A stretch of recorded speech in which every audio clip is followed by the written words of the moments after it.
तकरीबन पतली बनी है और ये थिक है। ज़रूर ट्राई कीजिएगा आप। दोनों किस्म की चटनियाँ बहुत अच्छी होती हैं। लहसुन होता है, हाजमे के लिए भी बहुत अच्छी होती हैं।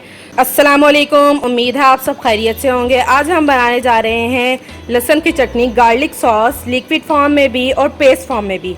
तो सबसे पहले हम पेस्ट फॉर्म में बनाएंगे। उसके लिए हमें चाहिए एक इस साइज़ का पूरा लहसुन हमने छील लिया है, वो हमें चाहिए। 1 टेबलस्पून भर के हमें ज़ीरा चाहिए। 1 टेबलस्पून भर के हमें लाल मिर्च चाहिए पिसी हुई। 1 टेबलस्पून भर के हमें नमक चाहिए। 2 दरमियाने साइज़ के हमें टमाटर चाहिए। 5 से 6 टेबलस्पून हमें पानी के चाहिए। ये हम लिक्विड फॉर्म के लिए रखेंगे, ये नहीं चाहिए पेस्ट फॉर्म में।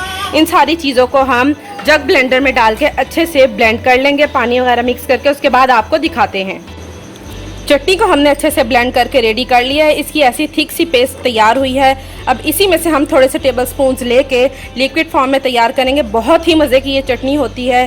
पेस्ट वाली चटनी को हम घी वाली रोटी, पराठे और जिस चीज़ के साथ भी आप पसंद करें खा सकते हैं। लेकिन इस चटनी की ये खासियत है लिक्विड फॉर्म वाली की, इसको हम पुलाव, दाल चावल और जिन चीज़ों पे हमें अच्छी लगे उन चीज़ों के साथ हम खा सकते हैं। तो लिक्विड फॉर्म के लिए हमें और क्या क्या चीज़ें चाहिए ये आप देख लें। 6 से 7 टेबलस्पून इसमें सिरके के हैं, वो हम इसमें ऐड करेंगे। और 2 ये वाले चम्मच भर भर के हम इस चटनी के डालेंगे और आपको दिखाएंगे।